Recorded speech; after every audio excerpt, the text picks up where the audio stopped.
നമസ്കാരം. ഞാൻ നിങ്ങളുടെ സ്വന്തം ശരവൺ മഹേശ്വർ. കൃഷ്ണശിലയായി എന്ന എൻ്റെ പ്രോഗ്രാമിലെ 28ാമത്തെ എപ്പിസോഡാണിത്. ഇന്ന് മലയാള സാഹിത്യത്തിലെ നിരൂപണ സാഹിത്യത്തിന്, വിമർശനത്തിന് അദ്വിതീയനായ ശ്രീ പ്രൊഫസർ എം കൃഷ്ണൻ നായരെ കുറിച്ചിട്ടാണ് ഞാൻ നിങ്ങളോട് ഇന്ന് പറയാൻ ഉദ്ദേശിക്കുന്നത്. നിരവധി തവണ അദ്ദേഹത്തെ കണ്ടിട്ടുണ്ട്. വീട്ടിൽ പോയി 2-3 തവണയേ കണ്ടിട്ടുള്ളൂ. അല്ലാതെ നിരവധി തവണ പബ്ലിക് ലൈബ്രറിയിലും പബ്ലിക് ലൈബ്രറിയുടെ പുറത്തും ആയുർവേദ കോളേജിൻ്റെ മുന്നിലൂടെ അദ്ദേഹം കയ്യിൽ 1-2 പുസ്തകങ്ങളുമായി സ്വർണ്ണ ഫ്രെയിമുള്ള ഗ്ലാസും വെച്ച് പോകുമ്പോഴൊക്കെ ചിരിക്കും. അതിനുശേഷം ശരവണ, എന്തുണ്ട് വിശേഷം എന്ന് ചോദിക്കും. സുഖം സർ. എഴുത്തൊന്നുമില്ലേ? വല്ലപ്പോഴും എന്തെങ്കിലുമൊക്കെ കുത്തി കുടിക്കാറുണ്ട്. ശരി, കാണാം എന്ന് പറഞ്ഞ് അദ്ദേഹം നടന്നിങ്ങനെ പോകുന്നത് കാണാം. സെക്രട്ടേറിയറ്റിൻ്റെ മുന്നിലൂടെ പോകുമ്പോഴും പബ്ലിക് ലൈബ്രറിയിൽ നിന്നും ഇറങ്ങി നടക്കുമ്പോഴുമെല്ലാം എത്രമാത്രം ആളുകളാണ് അദ്ദേഹത്തെ ശ്രദ്ധിക്കുന്നത്. സാഹിത്യവും കലയും ഒക്കെ മനസ്സിൽ കൊണ്ടു നടക്കുന്ന ഒരുപാട് പേർ ഞാൻ പലപ്പോഴും കണ്ടിട്ടുണ്ട്. അദ്ദേഹത്തെ ചൂണ്ടി ഓരോരുത്തർ പറയുന്നു, ദോ പോകുന്നു സാഹിത്യ വിമർശകൻ എന്ന് പലതവണ ഞാൻ കേട്ടിട്ടുണ്ട്. എനിക്ക് അറിയാത്ത പലരും അദ്ദേഹം ഇങ്ങനെ കയ്യിലൊരു കുടയുമായി ഇങ്ങനെ നടന്ന് നീങ്ങിപ്പോകുമ്പോൾ എനിക്ക് തോന്നിയൊരു സങ്കല്പം, ഈ ഭൂമിയെ മുഴുവനും തൻ്റെ കാൽക്കീഴിലാണെന്ന് തോന്നും വിധം ഒരു ആന നടന്നുപോയാൽ എങ്ങനെയാണ് ജനങ്ങൾ സാഹൂതം നോക്കുന്നത്, അതുമാതിരി അദ്ദേഹത്തെ കാണുന്ന ഓരോ വ്യക്തികളും അദ്ദേഹത്തിൻ്റെ നടത്തയും പോക്കും വളരെ സന്തോഷത്തോടു കൂടിയാണ് കണ്ടിട്ടുള്ളത്. ഇത്തരുണത്തിൽ ഞാൻ അദ്ദേഹത്തെക്കുറിച്ച് പറയാനുള്ള പ്രധാന കാരണം, നോവലിസ്റ്റായ ശ്രീമതി പി വത്സലയുടെ ഒരു കൃതിയെ പറ്റിയിട്ട് അദ്ദേഹം ഒരു വിമർശനം സാഹിത്യവാരഫലത്തിൽ എഴുതിയുണ്ടായി. അതിന് ശ്രീമതി പി വത്സല മറുപടിയും കൊടുത്തു. ഓരോ പുസ്തകങ്ങളെയും ആ പുസ്തകത്തിലെ ഉള്ളടക്കത്തെയും നിരീക്ഷിച്ച് അതിൻ്റെ പടിഞ്ഞാറൻ സാഹിത്യത്തിലെ സൃഷ്ടികളുമായി താരതമ്യം ചെയ്തും ചെയ്യാതെയും വലിച്ചു കീറി നഖശിഖാന്തം കാര്യകാരണങ്ങൾ ഉൾപ്പെടെ കൊടുക്കുമ്പോൾ അത് വായിക്കാൻ മാത്രം കുറേ ജനങ്ങൾ ഓരോ ആഴ്ചയിലും അദ്ദേഹത്തിൻ്റെ സാഹിത്യഭാരഫലം വായിക്കാൻ വേണ്ടി എന്നെപ്പോലെയുള്ളവരും വിമർശിക്കുമ്പോൾ നാം വളരുകയാണെന്നുള്ള കാര്യം പലരും മറന്നു പോകുന്നു എന്നുള്ളതാണ് പരമമായ സത്യം. ഒരാൾ നമ്മളെ എത്രത്തോളം വിമർശിക്കുമോ അതിൻ്റെ അർത്ഥം അത്രത്തോളം ആ ആൾ നമ്മുടെ സൃഷ്ടിയെ വിലയിരുത്തുന്നു എന്ന് വേണം കരുതാൻ. അല്ലാതെ വിമർശിക്കുന്നവരോട് വിരോധവും വെറുപ്പും കൊണ്ടു നടത്തിയിട്ട് യാതൊരു കാര്യമില്ല എന്നതാണ് പരമാർത്ഥം. എൻ്റെ കടപ്പാടെന്നുള്ള കവിതാ സമാഹാരത്തിൽ ഡോക്ടർ എഴുമംഗലം കരുണാകരൻ എഴുതിയൊരു കുറിപ്പുണ്ട്. സത്യത്തിൽ അത് വായിച്ചാൽ പിന്നീട് ഒരിക്കലും കവിത എഴുതാൻ തോന്നില്ല. അത്രമാത്രം എൻ്റെ സൃഷ്ടികളെ കീറി മുറിച്ചെഴുതിയ ഒരു കുറിപ്പ്. പുസ്തകം പ്രസിദ്ധീകരിക്കുന്ന സമയത്ത് പുസ്തക പ്രസാധകരും എഴുത്തുകാരും ഒക്കെ പറഞ്ഞു, ശരവണ, ഇത് ശരവണൻ്റെ കരിയറിനെ മോശമായി ബാധിക്കും, ഇത്തരം അഭിപ്രായങ്ങളൊന്നും ഇതിൽ ചേർക്കരുത്, വായനക്കാർക്ക് എന്ത് തോന്നും എന്നൊക്കെ സാഹിത്യകാരന്മാരും വായനക്കാരും ഒക്കെ എന്നോട് പറഞ്ഞിട്ടും ഞാൻ ആ കുറിപ്പ് കടപ്പാടെന്നുള്ള കവിതാ സമാഹാരത്തിൽ ഞാൻ ചേർക്കുകയുണ്ടായി. 15 കവിതകളുള്ള ആ കവിതാ സമാഹാരം 1997 മൾബറി ബുക്സാണ് പ്രസിദ്ധീകരിച്ചത്. പത്മശ്രീ ഡോക്ടർ വക്കം മുഹമ്മദ് ബഷീറും പ്രൊഫസർ തിരുനെല്ലൂർ കരുണാകരനുമൊക്കെയാണ് ആ സൃഷ്ടിക്ക് അവതാരികയും ആമുഖവുമൊക്കെ എഴുതിയത്. ഇത്തരണത്തിൽ ഞാൻ നിങ്ങളോട് പറയാൻ വന്നത്, എന്നെ ആരെങ്കിലും ഒന്ന് വിമർശിച്ച് കിട്ടിയെങ്കിൽ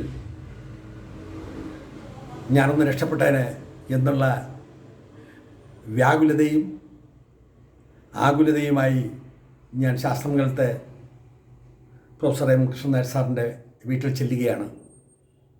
അപ്പോൾ ഞാനൊരു നോവൽ എഴുതിയിരുന്നു. എസ്.കെ. പൊറ്റക്കാടിൻ്റെ നാടകവും നോവലും കൂടി ചേർത്തിട്ടുള്ളൊരു പുതിയ സൃഷ്ടി പോലെ മലയാള സാഹിത്യത്തിൽ ചിലപ്പോൾ ഒരു പുതിയ ശാഖ തുറക്കാം എന്നുള്ള രീതിയിൽ 48 ഉദയവും 47 അസ്തമയവും എന്നുള്ള ഒരു നോവൽ എഴുതുകയുണ്ടായി. അതിൽ 30-30 അധ്യായങ്ങളുണ്ട്. ആ 10-30 അധ്യായങ്ങളെ വേർപിരിച്ചു വെച്ചാൽ 10-30 ചെറുകഥകളായി. അതിനെ കൂട്ടിച്ചേർത്താൽ ഒരു നോവലായി. നോവലും ചെറുകഥയും മിശ്രിതമായിട്ടുള്ളൊരു പുതിയ ആഖ്യാന ശൈലി ഞാൻ എഴുതിയ ഒരു സൃഷ്ടിയാണ് 48 ഉദയവും 47 അസ്തമയവും. അത് പിൽക്കാലത്ത് 1997 മൾബറി ബുക്സാണ് ആദ്യ ഭാഗമായി അത് പ്രസിദ്ധീകരിച്ചത്. അതിൽ പ്രൊഫസർ ജി.എൻ. പണിക്കർ, പ്രശസ്ത സാഹിത്യകാരനായ നോവലിസ്റ്റായ പ്രൊഫസർ ജി.എൻ. പണിക്കർ, തമിഴ് മലയാളം എഴുത്തുകാരനായ പ്രശസ്ത നോവലിസ്റ്റ് നീല പത്മനാഭൻ തുടങ്ങിയവർ അതിൽ അവതാരികയും ആമുഖവും കുറിപ്പുമെല്ലാം ചേർത്തിട്ടുണ്ട്.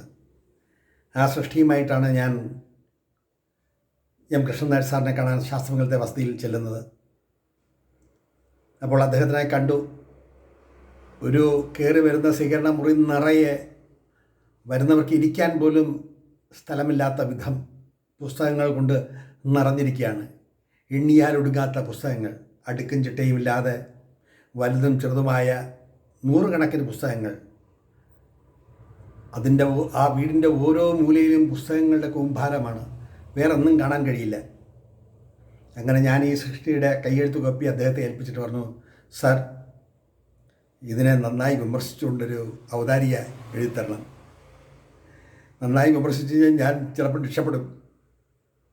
സാഹിത്യകാരൻ എന്നുള്ള ഒരു മേൽവിലാസം എനിക്കുണ്ടാവുകയും ചെയ്യും.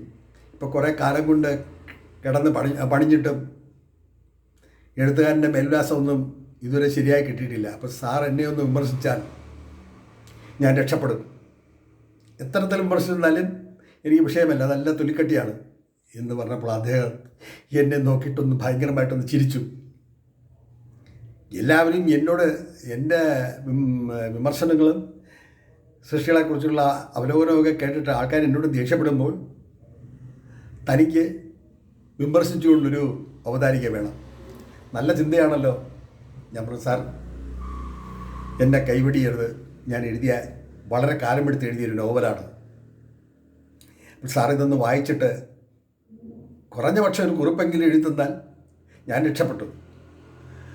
അദ്ദേഹം എന്നെ ഒന്ന് സബ്സ്ക്രിപ്ഷൻ നോക്കി, എൻ്റെ കയ്യെഴുത്ത് പ്രതി തിരിച്ചും മറിച്ചൊക്കെ നോക്കി. കുഞ്ഞെ, ഞാൻ ഒരുപാട് എഴുതി തളർന്നു. അപ്പോൾ എനിക്ക് എഴുതാൻ വയ്യാത്ത ഒരു മാനസികാവസ്ഥയിലാണ് ഞാൻ. അപ്പോൾ ഞാൻ അടുത്തൊരു നമ്പർ ഇറക്കി. ലോകത്ത് ഏത് സാഹിത്യകാരന്മാരെക്കുറിച്ചും ഇംഗ്ലീഷിലായാലും മലയാളത്തിലായാലും അദ്ദേഹത്തിൻ്റെ അറിവിൽപ്പെട്ട ഒരുപാട് എഴുത്തുകാരൊക്കെ ഉണ്ടെങ്കിലും അദ്ദേഹത്തിന് എന്തെങ്കിലും വാക്കുകൾക്കോ അല്ലെങ്കിൽ സാഹിത്യത്തിലെ എന്തെങ്കിലും സംശയമോ അല്ലെങ്കിൽ മറ്റുവിധ ചിന്തകളോ ഒക്കെ ഉണ്ടായാൽ അദ്ദേഹം വളരെയേറെ ബഹുമാനിക്കുന്ന, അദ്ദേഹത്തിൻ്റെ സംശയ നിവാരണത്തിന് അദ്ദേഹം സമീപിക്കുന്ന ഏക വ്യക്തി ഡോക്ടർ ശൂരനാട് കുഞ്ഞമ്പിള്ളയാണ്. അദ്ദേഹത്തിൻ്റെ മുന്നിൽ മാത്രമേ ഇദ്ദേഹം മുട്ടുമടക്കിയിട്ടുള്ളൂ എന്ന് വേണമെങ്കിൽ പറയാം. കാരണം വളരെയധികം ആരാധിക്കുന്ന അറിവിൻ്റെ കേദാരഭൂവായ 1000ഓളം അവതാരികകളും ആമുഖങ്ങളും എഴുതിയ പണ്ഡിതനായ ഡോക്ടർ ശിവനാട്ട് കുഞ്ഞമ്പിള്ള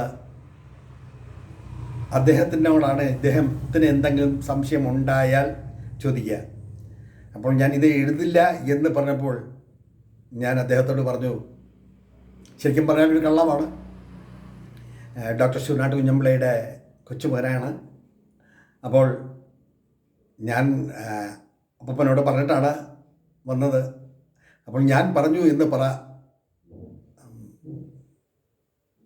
കൃഷ്ണൻ നായർ എഴുതിത്തരും എന്ന് പറഞ്ഞതുകൊണ്ട് കൂടിയാണ് ഞാൻ ഇവിടെ വന്നത് എന്ന് പറഞ്ഞപ്പോൾ വളരെ കൗതുകത്തോടെയും ആണോ നമ്മൾ അതേ സംശയം ഉണ്ടെങ്കിൽ സാർ വിളിച്ച് ചോദിക്കും. ഞാൻ പറഞ്ഞു ശരിയാണോ തെറ്റാണോ എന്ന്. യഥാർത്ഥത്തിൽ ഇദ്ദേഹം എഴുതില്ല എന്ന് ഒരുവിധം ഉറപ്പായപ്പോൾ ഞാൻ അവതരിപ്പിച്ചൊരു കള്ളമാണ്.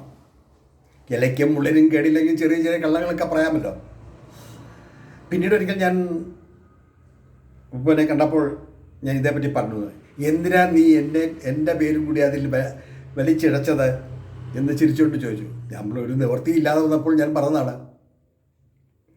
എന്നിട്ട് എഴുതി കിട്ടിയോ? നമ്മളില്ല ഇല്ല എന്ന് വളരെ പ്രയാസത്തോടുകൂടി പറയുമ്പോൾ ഞാൻ വിളിച്ച് പറയണോ എന്ന് ചോദിച്ചു. ഞാൻ പറഞ്ഞു വേണ്ട. അങ്ങനെ ഒരു 6-7 തവണ ശാസ്ത്രമംഗലത്തെ ആ വീട്ടിൽ കയറിറങ്ങി. കാലിലിട്ട ചെരുപ്പ് തേഞ്ഞതല്ലാതെ ഗുണമൊന്നും ഉണ്ടാവുന്നില്ല. ഒരു 7ാമത്തെ തവണ ഞാൻ അവിടെ ചെല്ലുമ്പോൾ അദ്ദേഹം ആ കയ്യെഴുത്ത് പ്രതി നന്നായി പൊതിഞ്ഞ് എൻ്റെ കയ്യിൽ ഏൽപ്പിച്ചിട്ട് പറഞ്ഞു, കുഞ്ഞെ, എനിക്ക് എഴുതാൻ കഴിഞ്ഞില്ല. ഞാൻ വായിച്ചു, സത്യമാണ് വായിച്ചു എന്നുള്ളത്. അത് എൻ്റെ മനോമുകുരത്തിൽ എങ്ങനെയൊക്കെയാണ് റിഫ്ലക്റ്റ് ചെയ്തത് എന്ന് എനിക്കറിയില്ല. എങ്ങനെ എഴുതണം എന്നും എത്ര ചിന്തിച്ചിട്ടും എനിക്ക് മനസ്സിലാകുന്നില്ല. പാശ്ചാത്യമോ പൗരസ്ത്യമോ നമ്മുടേതോ ഏത് തരത്തിലുള്ള ചിന്തകളെ അവലംബിച്ചാലും ഇതിന് ഞാൻ എന്താണ് എഴുതി തരിക എന്ന് അദ്ദേഹം എന്നോട് പറഞ്ഞപ്പോൾ ഞാൻ പറഞ്ഞു, കുഴപ്പമില്ല സർ, എന്നോട് ക്ഷമിക്കണം കേട്ടോ എന്ന് പറഞ്ഞ് എൻ്റെ തോളിൽ തട്ടി. ഇറങ്ങാൻ നേരം ചായ കുടിച്ചിട്ട് പോകാം. ഞാൻ പറഞ്ഞു വേണ്ട സാർ, 2 വാക്കിങ്ങനെ എഴുതി തന്നിരുന്നെങ്കിൽ എനിക്ക് വളരെ സന്തോഷമായേനെ. പക്ഷേ എനിക്ക് ഭയങ്കര പ്രയാസമുണ്ട്. ഞാനൊരു 6-7 തവണ സാറിനെ ഒന്ന് കണ്ടിട്ട് സാർ 2 വാക്കെങ്കിലും എഴുതരാത്തതിൽ എനിക്ക് വിഷമമുണ്ട്. സാർ എഴുതണ്ട. എൻ്റെ പ്രസിദ്ധീകരിച്ച ചില കവിതകളും കവിതാ സമാഹാരങ്ങളൊക്കെ ഞാൻ അതിലേതെങ്കിലും ഒന്നെങ്കിലും എടുത്ത് എനിക്ക് എഴുതാനേ അറിയില്ല എന്ന് പറഞ്ഞിട്ടെങ്കിലും ഒന്ന് വിമർശിച്ച് ആ സാഹിത്യ പാരമ്പര്യത്തിലൂടെ വന്നിരുന്നുവെങ്കിൽ ഞാനൊന്ന് രക്ഷപ്പെടാൻ ഇതേ മാർഗമുള്ളൂ.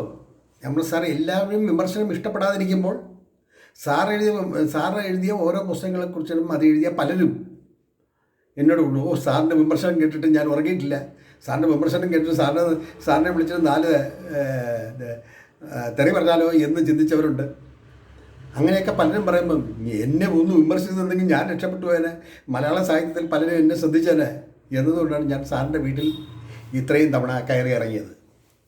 അപ്പോൾ അദ്ദേഹം ചിരിച്ചിട്ട് പറഞ്ഞു, വിമർശനത്തിനെ ഇഷ്ടപ്പെടുന്ന വളരെ ചുരുക്കം ചില ആൾക്കാരിൽ ഒരാളാണ് ശരവണൻ. എന്തുകൊണ്ടാണത് എന്ന് ചോദിച്ചപ്പോൾ, എല്ലാത്തിനും ഏത് സൃഷ്ടി എടുത്തിരുന്നാലും അതിൽ നല്ലതിൻ്റെ ഒരംശം കാണും. ഏത് മോശപ്പെട്ട സൃഷ്ടി എടുത്തിരുന്നാലും അതിലും നല്ലതിൻ്റെ ഒരംശം കണ്ടെത്താൻ കഴിയും. പിന്നെ വായനക്കാരൻ വിലയിരുത്തുന്ന മാതിരിയല്ലല്ലോ. ഇപ്പോൾ എത്ര ബൃഹത്തായ സൃഷ്ടിയാണെങ്കിലും ശരി, എത്ര മഹത്വമുള്ള സൃഷ്ടിയാണെങ്കിലും ശരി, വായനക്കാരൻ്റെ ആസ്വാദ്യ തലം വ്യത്യസ്തമാണ്. അപ്പോൾ എനിക്കിഷ്ടപ്പെടുന്നത് മറ്റുള്ളവർക്ക് ഇഷ്ടപ്പെടണമെന്നില്ല, മറ്റുള്ളവർക്ക് ഇഷ്ടപ്പെട്ടത് എനിക്കിഷ്ടപ്പെടണമെന്നില്ല. അപ്പോൾ ഞാൻ അതേപ്പറ്റി പറഞ്ഞപ്പോൾ ഞാൻ തകഴിയുടെ ചില പുസ്തകങ്ങളെ പറ്റിയിട്ടും പഞ്ചമഭൂഷണിൻ്റെ ചില പുസ്തകങ്ങളെ പറ്റിയിട്ടുമൊക്കെ ഞാനവിടെ സൂചിപ്പിക്കുകയുണ്ടായി. വൈലോപ്പള്ളിയുടെ ചില കവിതകളെക്കുറിച്ചിട്ടും ജി ശങ്കർക്കുപ്പിൻ്റെ ചില കവിതകളെക്കുറിച്ചുമൊക്കെ എൻ്റെ മനസ്സിൽ തെളിഞ്ഞ ചില കാര്യങ്ങൾ ഞാൻ അവിടെ പറയുകയുണ്ടായി. ഓരോരുത്തർക്കും ഓരോ ശൈലിയുണ്ട്. ആ ശൈലിയിലാണ് അവർ എഴുതുക. ഇതിൽ നിന്നും മഹത്തരമേറിയാണ് അതെന്നും അതിൽ നിന്നും മഹത്തരമേറിയതാണ് ഇതെന്നും എന്നുള്ള വിവക്ഷയല്ല, മറിച്ച് എഴുത്തുകൊണ്ട് അല്ലെങ്കിൽ സാഹിത്യം കൊണ്ട് ഒരു മനുഷ്യ മനസ്സ് പോലും വേദനിക്കരുത്. അതിൽ സ്ഥായിയായിട്ടുള്ളൊരു ഭാവം ഉണ്ടാവണം. നമ്മൾ എന്തെഴുതിയാലും അതിൽ ഒരു നന്മയുടെ ഒരു വശമുണ്ടാവണം. എൻ്റെ സൃഷ്ടികളിലെല്ലാം ഞാൻ സ്വയം അപഗ്രഥിക്കുമ്പോൾ അല്ലെങ്കിൽ ഞാൻ എഴുതുമ്പോൾ എൻ്റെ മകൻ ഇത് വായിച്ചാൽ അവൻ ഇത് എങ്ങനെ ഉൾക്കൊള്ളും എന്നുള്ളൊരു ചിന്ത നമുക്ക് വേണം. ഭാവി തലമുറയ്ക്ക് ഉപയുക്തമായവയായിരിക്കണം എഴുത്തുകൾ. എന്തെങ്കിലും എഴുതി എങ്ങനെയും എഴുതി പ്രസിദ്ധീകരിച്ച് ഏതെങ്കിലും ഒരു തുരുത്തിൽ ചെന്നടിയുക എന്നതല്ല. എഴുതുമ്പോൾ അതിന് സ്ഥായിയായിട്ടുള്ളൊരു ഭാവം വേണം. നമ്മൾ എഴുതുന്നതെല്ലാം നമുക്ക് ശരിയാണെന്ന് തോന്നും, അത് മറ്റുള്ളവർക്ക് ശരിയാവണമെന്നില്ല. പിന്നെ നമ്മൾ ഒരാളിനെ കണ്ട് നമ്മളൊരു അവതാരിക എഴുതിപ്പിക്കാൻ പോകുമ്പോൾ നമ്മളെക്കാട്ടിലും മഹത്വം അവർക്കുണ്ട് എന്ന് ആദ്യം നമ്മൾ മനസ്സിലാക്കുക. അതിനുശേഷം അവർ എഴുതിത്തരുന്നതിന് നമ്മൾ വായിക്കുമ്പോൾ നമ്മുടെ മനസ്സിലുണ്ടാകുന്ന പ്രതികരണം, നമ്മൾ മനസ്സിലാക്കുന്ന കാര്യങ്ങൾ, അതിലെ തെറ്റുകൾ, കുറ്റങ്ങൾ ചൂണ്ടിക്കാണിച്ചവയെല്ലാം തിരുത്തി വേണം അടുത്ത ഒരു സൃഷ്ടിയിലേക്ക് കടക്കാൻ. ഒന്ന് കണ്ടാൽ അത് പൂർണ്ണമായും 100% തെറ്റാണ് എന്നതിനോട് എനിക്ക് ഒരിക്കലും യോജിക്കാൻ കഴിയില്ല. ഞാൻ എഴുതുമ്പോൾ ഭാവി തലമുറയ്ക്ക് അല്ലെങ്കിൽ ഭാവിയിൽ കാലത്തിൻ്റെ ഒഴുക്കിലൂടെ കടന്നുപോയി കഴിഞ്ഞാലും ഭാവിയിൽ ആരെങ്കിലും ഈ സൃഷ്ടി മറച്ചു നോക്കുമ്പോൾ അത് നന്നല്ല എന്നുള്ള ഒരു തോന്നൽ ഉളവാക്കാൻ ഒരിക്കലും സാഹചര്യം ഉണ്ടാക്കരുത് എന്നതാണ് എൻ്റെ പക്ഷം. അപ്പോൾ സാർ എനിക്ക് ഇതിനൊരു വിമർശനാത്മകമായിട്ടുള്ള ഒരു കുറിപ്പ് എഴുതി തന്നാൽ അത് എനിക്ക് കിട്ടുന്നൊരു വലിയ അംഗീകാരമായിട്ടാണ് ഞാൻ കാണുന്നത്. അത് വിരോധമായിട്ടോ മറ്റൊന്നുമല്ല. ഒരു എഴുത്തുകാരനെ നമ്മൾ ആദരിക്കുന്നു, ആ എഴുത്തുകാരൻ തിരിച്ച് നമ്മളെ ആദരിച്ചോ ആദരിച്ചില്ലയോ എന്ന് ചിന്തിക്കുന്ന വേറൊരു തലമാണ്. അങ്ങനെ സുദീർഘമായിട്ടുള്ള ഒരു സംഭാഷണം ഞങ്ങൾ അവിടെ നടത്തി. എന്നിട്ട് അദ്ദേഹം ഇറങ്ങാൻ സമയത്ത് ഞാൻ വളരെ വിനയത്തോടുകൂടി പറഞ്ഞു, സാറേ എനിക്ക് സങ്കടം വരുന്നുണ്ട് കേട്ടോ, ഒരു പാരഗ്രാഫെങ്കിലും എനിക്ക് എന്തെങ്കിലും എഴുതി തന്നൂടെ എന്ന് പറയുമ്പോൾ അദ്ദേഹം എന്നെ കണ്ണാടി ഇങ്ങനെ മുഖത്തു നിന്നും ഊരിയിട്ട് എന്നെ ഇങ്ങനെ വളരെ വിഷമത്തോടെ എന്നെ ഇങ്ങനെ നോക്കി. എന്തായാലും നിൻ്റെ കവിതാ സമാഹാരത്തെ പറ്റിയിട്ട് ഞാനൊരു ലക്കത്തിൽ എഴുതുന്നുണ്ട്, അത് എഴുതിയിട്ട് നിൻ്റെ ഉറക്കം പോയി എന്ന് എന്നോട് നീ പറയരുത് കേട്ടോ. എനിക്ക് തോന്നിയായിരിക്കും ഞാൻ എഴുതുക, നമ്മൾ സാറൊന്ന് എഴുതി തന്നാൽ ഞാൻ രക്ഷപ്പെട്ടു എന്ന് പറഞ്ഞ് വളരെ സ്നേഹത്തോടെ അദ്ദേഹത്തിന് കണ്ട് മടങ്ങുമ്പോൾ ഞാനിങ്ങനെ മനസ്സിൽ ചിന്തിച്ചു. 1923 മാർച്ച് 3 തിരുവനന്തപുരത്താണ് ജനനം. സംസ്കൃത കോളേജിലും ഗവൺമെൻറ് ആർട്സ് കോളേജിലും പ്രൊഫസറായി സേവനം. എറണാകുളം മഹാരാജാസ് കോളേജിലും അദ്ദേഹം പ്രൊഫസറായി വർക്ക് ചെയ്തിട്ടുണ്ട്.